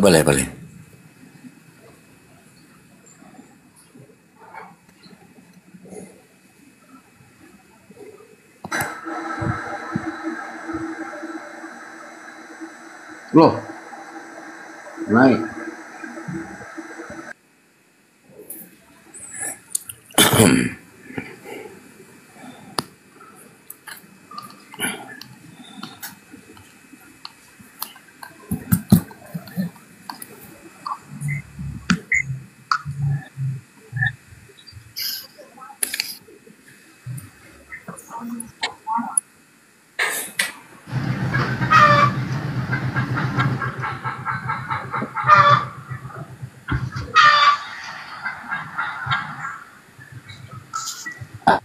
Assalamualaikum. Waalaikumsalam warahmatullahi wabarakatuh. Lemas sekali nih Pak Wafid.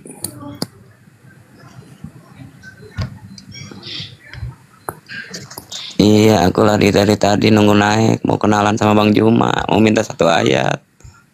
Lama amat ini abang responnya. Udah mau tidur. Nggak ada yang kosong. Makasih bang, Bang Tuan, baik hati. Minta satu ayat dari Biblos biar aku kena itu, tulis Bang Juma.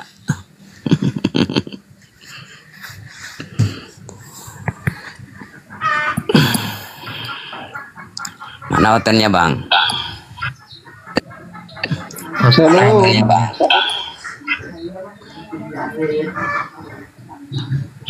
Nah ini Sankim ini siapa nih? Salam. Oh, ya. Selamat Hari Raya Idul Adha. Nah gimana Sankin? Apa yang bisa dipermak?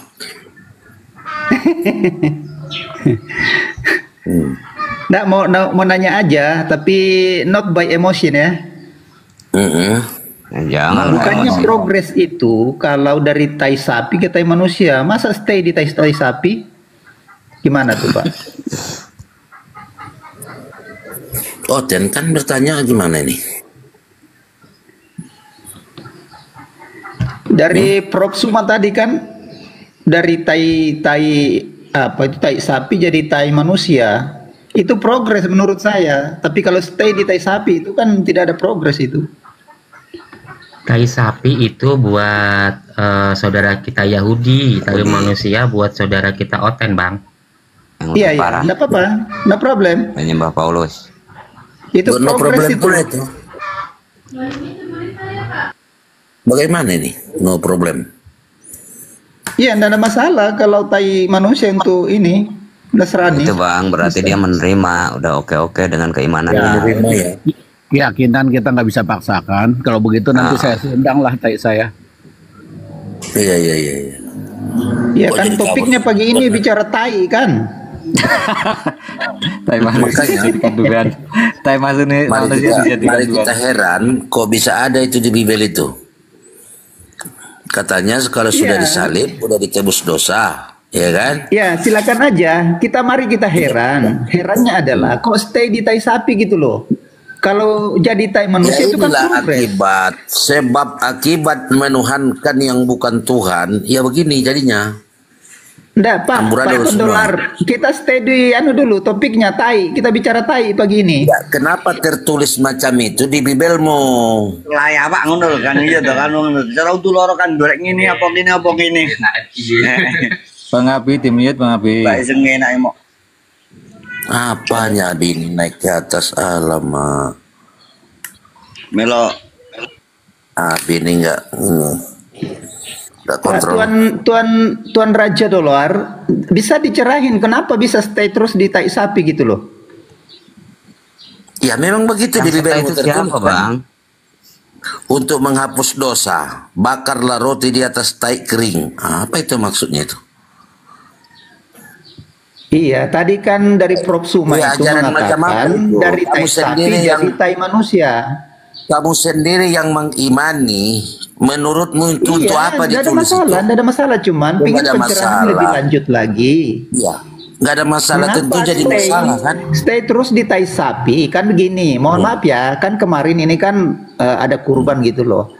Kurban Kristen itu kan dari itu yang Bibel yang kamu maksud itu kan jadinya endingnya di manusia. Kurban Yesus. Kita kembali ke sini dulu kawan. Nah ini kembali ke sini. Kenal nggak dengan ini? Ada korelasinya dengan tai yang kita baca? Ya yang itu makanya. Diskusikan. Kenal nggak sama ini? Ini ada korelasinya nggak ini? Yang tai inilah yang kita tahu Tuhan kan kamu ini yang kamu kamu panggil Allah Bapa yang di surga. Ini dia. Cuman pertanyaan saya, tidak ada masalah. Kenapa tai sapi terus? Kenapa tidak bisa jadi tai manusia gitu loh? Ya makanya bukan itu aja lagi, banyak lagi yang lain-lain yang aneh-aneh di situ. Mestinya kamu mempertanyakannya semua aja kepada si pendetamu. Jadi kata lama tai manusia nggak apa-apa ya. Apakah saya mimpi di pagi ini ngebahas tai sapi atau gimana? Makanya saya mau tanya lebih lanjut. Jadi begini ya nalarnya benerin dulu bang nalarnya. Dengar dulu Sanken ya. Jadi Yesus ini ya mau kalian kurbankan untuk menebus dosa kalian. Apakah ini menurutmu mengolok-olok kurban Islam nggak nih? Di mana dalilnya kalau kami yang mengorbankan?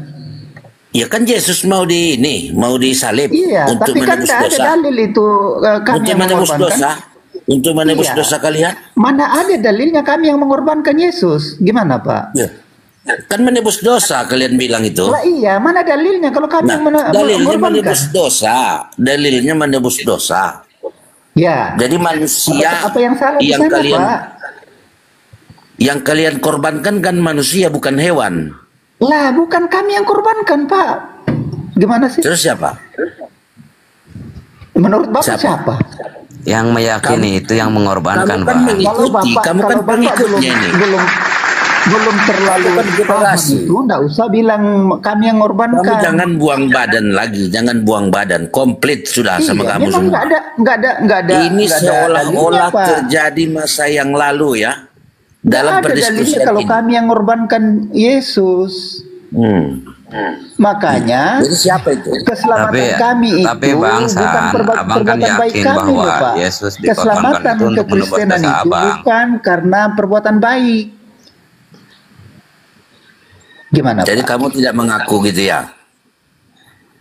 Nah, justru ini saya mau perdalam ini. Coba diimprove lagi, Pak. Dari tai sapi ke tai manusia tadi, Profesor Suma tadi itu. Oke. Mengapa stay terus di tai sapi gitu loh? Kemarin kan ada itu tai sapi, terus katanya itu kan di perjanjian lama, di perjanjian baru jadi tai manusia. Iya, saya katakan itu progres. Artinya ada kemajuan. Paham nggak progres itu? Kemajuan apa? Kemajuan? Iya, tidak mau tai sapi kemajuan terus. tai Masa jadi Tuhan terus dari ya. tahun ke tahun tai sapi. Kemajuan apa kamu itu? Aduh, oten.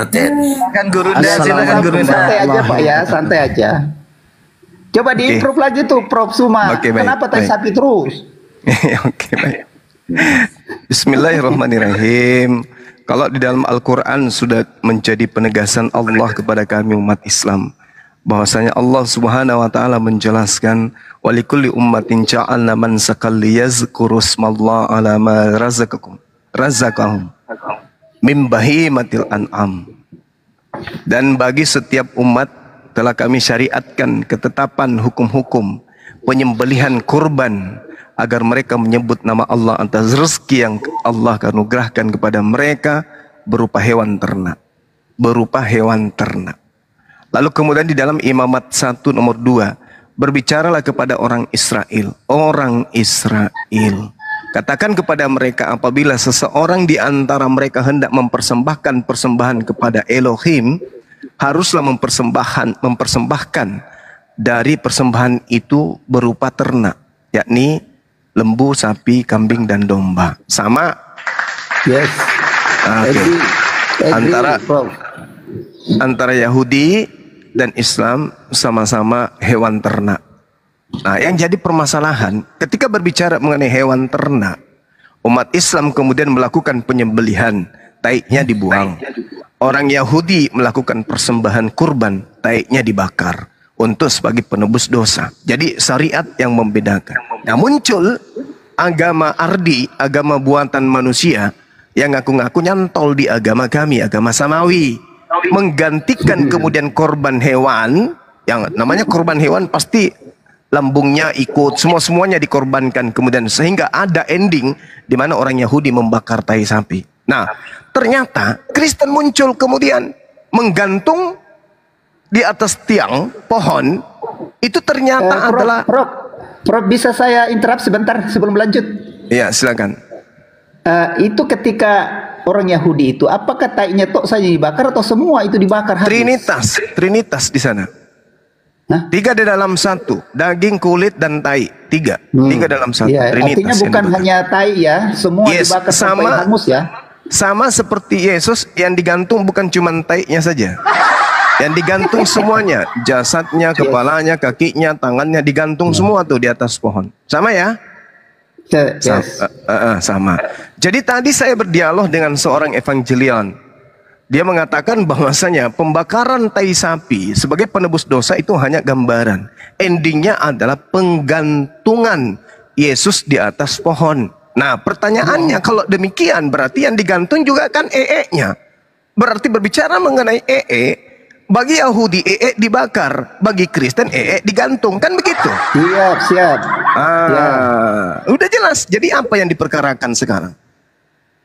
Ya, maksudnya gini, saya mau membalikkan begini, Prof. Suma, bahwa kalau maaf ya, kalau di keyakinan Bapak ini kan every years gitu kan, sapito. Nah kalau ke kami kan endingnya di pengorbanan Kristus itu. Walaupun semuanya digantung gitu kan, karena tidak mungkin seorang manusia Yesus itu ketinggalan itu nya gitu. Ada satu yang tidak ikut digantung, Bang. Apa tuh? Kulupnya Yesus ketinggalan. Ini tidak menghina kayak ini, Prof. Enggak menghina. Enggak menghina. Coba kita lihat di dalam Kisah Para Rasul 3 ya, kalau nggak salah, nomor 32. Bukan. Saya lupa dalilnya. Yang pastinya kemudian di situ diterangkan bahwasanya seluruh jasad Yesus itu adalah kekal. Nah, artinya bahwasanya ketika seluruh jasadnya itu kekal, berbicara mengenai jasad bersih termasuk juga ininya kan. Oke? Ya kan? Nah, gitu, boleh gantiannya, Prof? Ya, silakan. Nah gini, itu kan kalau di perjanjian lama kan gini, kitab suci kami itu kan namanya Bible. Iya. Holy Bible gitu kan. Nah, Bible itu ada PL dan PB. Iya. Jadi kalau yang selalu narasikan rekan-rekan Prof ini kan kitabnya orang Yahudi, padahal kami itu Bible, ada PL, ada PB gitu. Nah, di korban itu tadi, ya ini saya langsung simpulkan saja bahwa ternyata korban binatang di PL itu tidak menyelesaikan dosa. Gitu loh, Prof. Terus yang menyelesaikan dosa ada namanya substitusi penggantian itu, yaitu korban Kristus. Itu aja kesimpulannya. Nah pertanyaan saya, Prof, begini, kenapa di keyakinan Bapak itu stay-nya di sana, di korban kambing domba sapi itu? Kenapa tidak seperti kami ada korban Kristus gitu? Karena PL itu tidak menyelesaikan dosa dengan korban binatang gitu loh, Prof. Ya, Jadi di sini saya tadi mengatakan di agama Samawi, saya membacakan dalil Al-Quran surah Al-Hajj Imamat 1 nomor 2. Tidak ada kemudian di ajaran yang dianut oleh keturunan Abraham untuk mempersembahkan kurban berupa manusia. Itu nggak ada. Kecuali penganut Edom atau penyembah dewa Molok. Mereka mempersembahkan anak manusia. Nah, Tuhan yang disembah oleh Abraham, Ismail, Ishak dan Yakub itu tidak pernah kemudian meminta darah manusia sebagai penebus dosa. Justru ini masalah. Harusnya saya yang bertanya kepada saudara, dari mana Kristen mendapatkan konsep mengorbankan manusia untuk nebus dosa? Itu dari mana ilmunya? Tuhannya Abraham tidak pernah mengatakan itu. Tuhannya Nabi Ismail tidak pernah nyatakan itu. Umat Islam, umat Yahudi tidak pernah diajarkan konsep demikian. Nah, Kristen ini umat dari mana? Nabi mana yang mengajarkan mempersembahkan persembahan anak manusia? Nah ya gini, Prof, itu kan hanya sampai di PL kan yang dipahami oleh Prof dengan rekan-rekan itu, termasuk Yahudi. Nah makanya kami itu ada namanya Perjanjian Baru, New Testament itu. Nah di sanalah itu ibadah yang sesungguhnya, yaitu pengkorban darah Kristus. Ya silakan aja, enggak apa-apa, enggak percaya, tapi kan masing-masing kita punya kepercayaan saja gitu. Iya, saya hargai itu, saya hargai. Nah, sekarang permasalahannya ketika saudara saya ini berbicara mengenai perjanjian lama, dan kaitannya perjanjian baru. Yesus, Matius 8 nomor 4. Yesus memerintahkan mempersembahkan kurban hewan. Paulus, Kisah Pewarta 21, ketika dia bertobat mengajarkan ajaran Kristen, dia mempersembahkan persembahan Nabi Musa. Nah, Kristen ini yang bermasalah ini Kristen. Siapa yang ngajarin mempersembahkan korban manusia? Coba Anda baca sekali-kali Matius 8 itu. Prof, pergilah. Prof, ini mungkin salah narasinya, Prof. Bahwa kami itu tidak diajarkan korban manusia. Itu inisiasi Allah sendiri yang mengorbankan anaknya untuk menyelesaikan dosa, Prof. Ini lebih parah lagi. Anda memfitnah Allah. Di mana Allah meminta? Itu. Di mana Allah meminta persembahkanlah persembahan manusia? Itu di mana?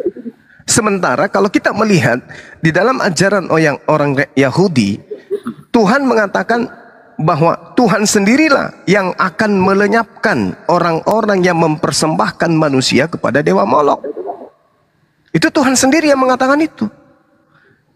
Nah, sehingga ketika Anda mengatakan Tuhan yang meminta, itu fitnah. Tuhan mengatakan jangan kau membunuh orang yang tidak bersalah. Jangan kau membunuh orang yang tidak berdosa. Keluaran 23 nomor 7. Amsal 6 nomor 16. 6 perkara yang dibenci, bahkan 7 kekejian di dalam hati Tuhan, yaitu menumpahkan darah orang yang tidak bersalah. Berarti pembunuhan di atas tiang salib itu adalah hal yang sangat dibenci. Itu adalah kekejian bagi Tuhan. Itu adalah pelanggaran firman Tuhan. Sehingga pembunuhan terhadap Yesus itu bukan melahirkan penghapusan dosa, tapi melahirkan dosa. Prof, begini Prof, tidak akan pernah kita ketemu. Oke, endingnya di PL saja ya Prof ya. Kalau kami ya lanjut ke PB gitu. Nah, ya, pertanyaan silakan. saya Prof, kenapa di keyakinan Bapak itu sampai hari ini itu korban binatang itu, ternak itu saja? Maksudnya kenapa itu? Simbolisasi apa itu Prof? Iya, jadi kurban yang diperingati oleh umat Islam bukan penebus dosa. Kurban yang diperingati oleh umat Islam itu wujud kecintaan kami kepada Nabi Ibrahim dan juga keturunannya. Di Al-Quran kemudian diterangkan oleh Allah Subhanahu wa Ta'ala di surah Al-Baqarah ayat 30, Allah menyatakan begini. Wa may yarghabu, bismillahirrahmanirrahim, wa may yarghabu an millata Ibrahim illa man safiha nafsa. Dan orang yang membenci ajaran Ibrahim hanyalah orang yang memperbodoh dirinya sendiri. Nabi Ibrahim alaihissalam nyata kemudian mempersembahkan anaknya. Lalu kemudian ketika Allah menguji dan Nabi Ibrahim alaihissalam menerima ujian itu dengan sabar, ikhlas dan tulus, seketika Allah kemudian menggantikan anaknya dengan kurban hewan. Ini yang kami sedang peringati, bukan melakukan penebusan dosa, enggak. Berbeda dengan orang Yahudi. Prof, selain di Bible yang Prof quote tadi itu, korban binatang itu, kira-kira ada nggak di Al-Quran itu perintah seperti itu?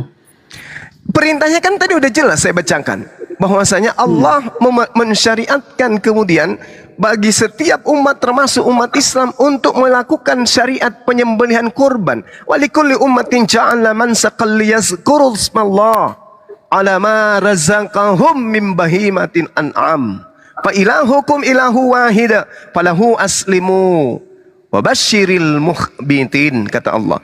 Bagi setiap umat telah kami syariatkan penyembelihan kurban hewan agar mereka menyembeli atas nama Allah, atas rezeki yang dikaruniakan oleh Allah kepada mereka berupa hewan ternak.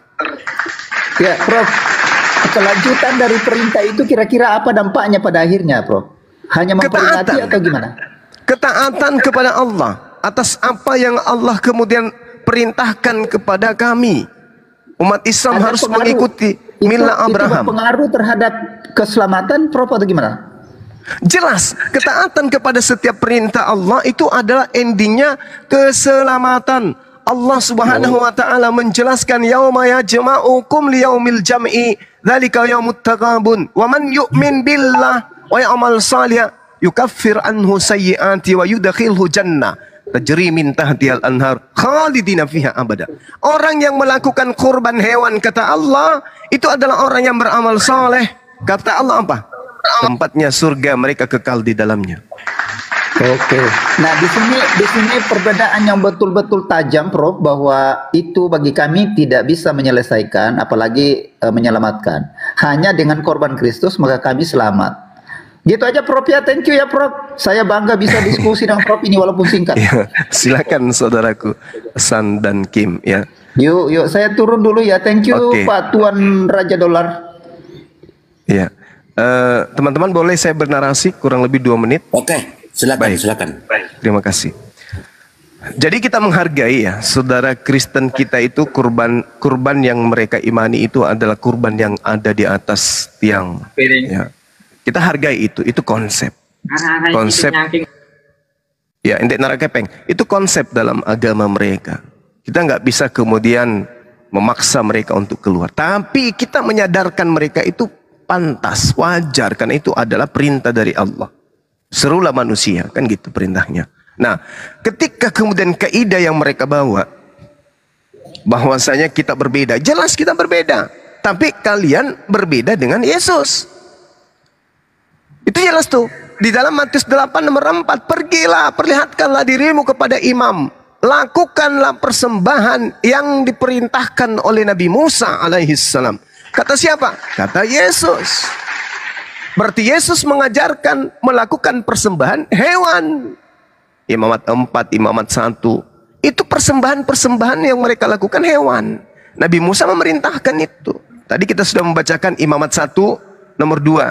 Katakanlah kepada orang Israel, apabila seseorang di antara mereka hendak mempersembahkan persembahan kurban kepada Elohim, haruslah persembahan mereka yang mereka persembahkan itu berupa hewan ternak, yaitu lembu, sapi, kambing, domba. Makanya Yesus mereka katakan sebagai anak domba. Karena yang diminta oleh Tuhan hanya domba, sapi. Coba Anda lihat dalam Yohanes 1. Yohanes 1 ya. Yohanes 1 nomor 29. Inilah anak domba manusia tuh. Siapa yang mengatakan itu? Pengarang kitab Yohanes, bukan Yesus. Jadi Yesus ini melalui pengarang kitab Yohanes mengatakan itulah anak domba. Yesus maksudnya. Jadi Yesus dibilangnya anak hewan, anak binatang. Gitu teman-teman. Sedangkan Tuhan yang kitab mereka menuliskan, contoh di dalam Imamat 18:21, janganlah kau persembahkan seorang dari anak manusia untuk dipersembahkan kepada dewa Molok. Itu larangan. Imamat 20 nomor 3, aku sendiri akan menentang orang itu dan akan melenyapkan dia dari tengah-tengah bangsanya, sebab dia telah mempersembahkan seorang anak manusia kepada dewa Molok. Jadi Tuhan murka, marah, berjanji akan melenyapkan orang-orang yang mempersembahkan manusia sebagai kurban. Itu nggak boleh. Nah, kembali kepada tema tadi, berbicara mengenai tahe, dan tahe, kata dia, di dalam kitabnya mereka, Yehezkiel 4 nomor 15, maksud saya kitabnya orang Yahudi yang mereka ambil. Lalu firman-Nya kepada aku, lihat kalau begitu aku mengizinkan engkau memakai kotoran lembu sebagai ganti kotoran manusia, dan bakarlah rotimu di atasnya. Jadi kalau Tuhan tadinya kotoran manusia dipakai digantikan kemudian dengan kotoran lembu. Tapi kalau orang Kristen dibalik, yang tadinya kotoran lembu diganti menjadi kotoran manusia. Kalau dalam Yehezkiel 4:15 itu kebalikan, tadinya kotoran manusia dirubah menjadi kotoran lembu. Lalu kemudian di dalam 2 Raja-Raja 6 nomor 25, ya, atau kita lihat dalam Yesaya 36 nomor 12. Tetapi juru minuman agung berkata, adakah kemudian tuanku mengutus aku untuk mengucapkan perkataan-perkataan ini hanya kepada tuanmu dan kepada rajamu? Bukankah juga kepada orang-orang yang duduk di atas tembok, yang memakan tainya sendiri dan meminum air kencingnya sendiri bersama-sama dengan kamu? Jadi memang ada banyak ya data-data di dalam Bible itu yang bersinggungan dengan tai. Ya, itulah yang diminta oleh saudara kita tadi untuk bahasnya, membahas tentang tai sapi dan juga tai manusia. Saya kira begitu ya, teman-teman. Silakan. Iya, silakan. Iya, silakan. Bicara masalah korban itu sendiri, itu kita mau ajaran pagan, primitif ataupun Islam itu sendiri, dari awal manusia hingga sekarang dan yang akan datang, itu istilah korban itu sama. Sesuatu yang hilang dari kita, ada yang lose, pokoknya yang namanya sacrifice, ada pengorbanan. Tetapi kalau dibilang tadi korban itu adalah Yesus, apa yang kehilangan daripada diri kita seorang Kristen ini gitu? Itu yang saya tanyakan, aneh ini bahasa ini. harus diluruskan istilah korban itu sendiri. Iya. Kalau saya sih, iya, kalau saya melihat di dalam pengajaran teman-teman Kristen ini, sebenarnya lebih tepatnya Yesus itu adalah persembahan, bukan korban. Itu benar, itu baru. Iya, karena di dalam kitabnya saudara-saudara kita Yahudi yang disebut kurban itu kan seperti di Imamat 4, kemudian di dalam Al-Quran kita ada Al-Quran surah As-Saffat. Nah, sedangkan Yesus di dalam kitab mereka sendiri itu disebut sebagai persembahan, disembelih lagi. Nah, itu aneh kan? Jadi Yesus ini dipersembahkan kepada siapa gitu loh. Ya, singkatnya kalau saya melihat bukan sekedar persembahan tapi tumbal gitu. Sebagaimana dewa di Mesir itu dulu ketika sungai Nil kering, itu persembahannya satu wanita cantik yang harus dijadikan tumbal sehingga air itu naik kembali. Nah, seperti itu modelnya. Nggak ada yang dirugikan kecuali keluarga si perempuan yang cantik tadi gitu. Iya, betul. Sama seperti di dalam Ibrani ya, Ibrani 9 nomor 28. Di situ ada kata prospero. Prospero sendiri itu artinya adalah dipersembahkan. Jadi bukan dikorbankan atau bukan mengorbankan, tetapi dipersembahkan. Nah, kalau dipersembahkan artinya ya ditumbalkan. Kan itu. Dia ditumbalkan untuk mendamaikan sesuatu yang sedang tidak baik-baik saja. Untuk mendamaikan kemudian maka harus ada tumbal. Makanya di dalam 1 Korintus 5 nomor 7, di situ disebut Yesus itu disembeli. Artinya manusia ini disembeli untuk persembahan sebagai tumbal untuk mendamaikan dosa manusia. Itu jelas itu dalam kitab mereka. Gitu Bang. Silakan. Terima kasih. Pas sudah. Siap. Assalamualaikum warahmatullahi wabarakatuh. Waalaikumsalam warahmatullahi wabarakatuh. Ini ada dua lagi tamu kita ini. Gurunda Juma. Ya. Gurunda Juma. Kami mengenalkan diri kepada Gurunda. Nama saya Muhadzab atau Rihul Wasakh dari Jawa Timur. Oh iya, silakan.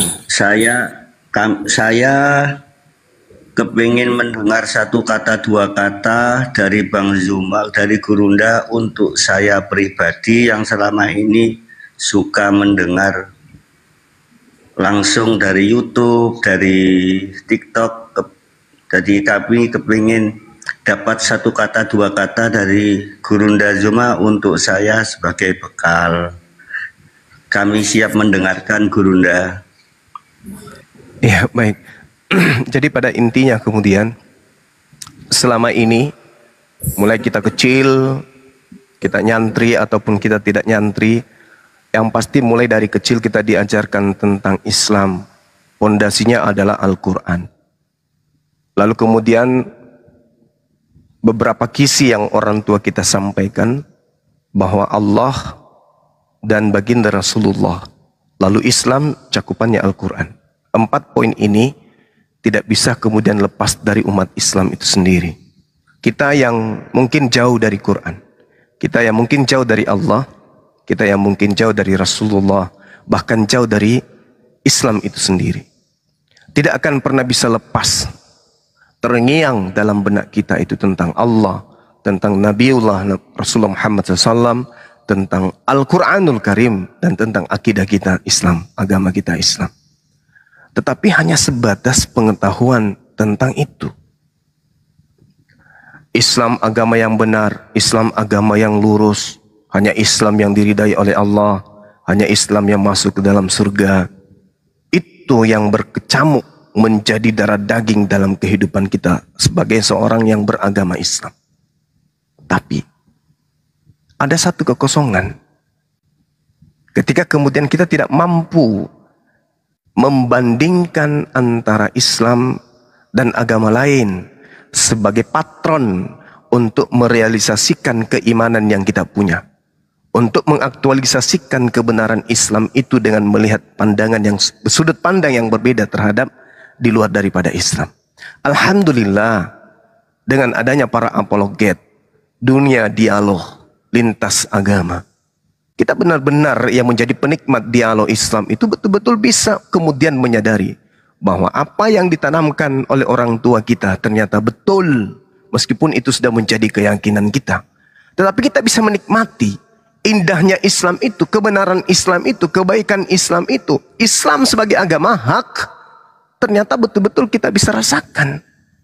Kalau tadinya kita sholat ya sebagai Islam sholat, Allahu Akbar, Assalamualaikum warahmatullah, Assalamualaikum warahmatullah. Sekarang dengan menikmati dialog, orang yang tadinya hanya sebatas sholat, mereka sudah mampu meneteskan air mata, merasakan betapa dia berada pada rel yang betul, merasakan betapa indahnya Islam yang hadir di tengah-tengah kalbu yang mereka punya. Yang tadinya hanya sebatas Islam, yang tadinya hanya diajarkan sholat, puasa. Sekarang begitu mereka mendengarkan perdebatan-perdebatan yang terjadi di antara Islam dan Kristen, mereka merasa bersyukur dan sujud kepada Allah dengan sujud yang sesungguh-sungguhnya. Meskipun ya saya pribadi merasakan sebagai narasumber di salah satu komal-komal Islam, masih perlu banyak belajar, masih perlu banyak diluruskan, masih perlu banyak ditegur, masih perlu banyak saran dan kritikan dari saudara-saudara muslim. Kenapa? Saya bukan nabi, saya bukan rasul, saya bukan ustadz, saya bukan ulama, saya bukan habaib, saya bukan dai, saya bukan pendakwah. Saya hanyalah salah satu umat Islam yang peduli, yang mengambil bagian dan memperhatikan betapa banyak orang di luar sana yang murtad hanya karena mereka tidak paham apa itu Kristen. Allahu Akbar. Ya, itu fakta. Tapi sekali lagi saya katakan, janganlah kemudian sudut pandang yang lain itu menjatuhkan kehendak kita untuk menjadi penikmat. Nah, Bang Suma banyak gosip tentang dirinya, Bang Suma itu begini. Jangan sudut pandang itu yang kita nilai. Unzur ma qala wala tanzur man qala. Saya kira itu kaidah. Itu kaidah, itu yang perlu kita tetapkan. Jangan kau lihat siapa yang berkata dalam hal ini, tapi lihatlah apa yang diucapkan oleh dia. Jadi kalau misalnya ada yang membicarakan tentang Bang Suma secara pribadi, hal-hal yang tidak mengenakkan di kuping, bisa jadi itu betul, bisa jadi itu salah. Maka marilah kita menjadi pendengar yang arif, yang bijak. Apa itu? Dari hasil diskusi ini, saya sudah bisa khusyuk dalam beribadah. Dari hasil diskusi ini, saya bangga menjadi seorang muslim. Dari hasil diskusi ini, saya yang tadinya sholatnya putus-putus, alhamdulillah, sholat saya sudah mulai agak mending. Nah, itu saya kira hal-hal yang perlu saya sampaikan kepada akhi Abi Awali. Saya bukan seorang gurunda. Orang menyebut saya gurunda itu awalnya dari Dinda Pera Estar, itu hanyalah candaan, itu hanya ya ece-ece. Tapi lama-lama saya risih juga kalau orang Islam memanggil saya gurunda, karena saya tidak layak disebut guru bagi antum semua. Kalau dari Kristen, oh jangan saya guru, jangan, tidak boleh. Saya pendetanya pendeta bagi Kristen. Tapi kalau di Islam, saya yang paling awam tentang ajaran-ajaran agama Islam gitu ya. Saya jadi grogi kalau orang Islam manggil saya guru, itu nggak layak. Saya panggil aja saya penginjil atau Bang Zuma. Saya kira begitu Bang Abi. Terima kasih banyak atas waktunya dan semuanya. Silakan.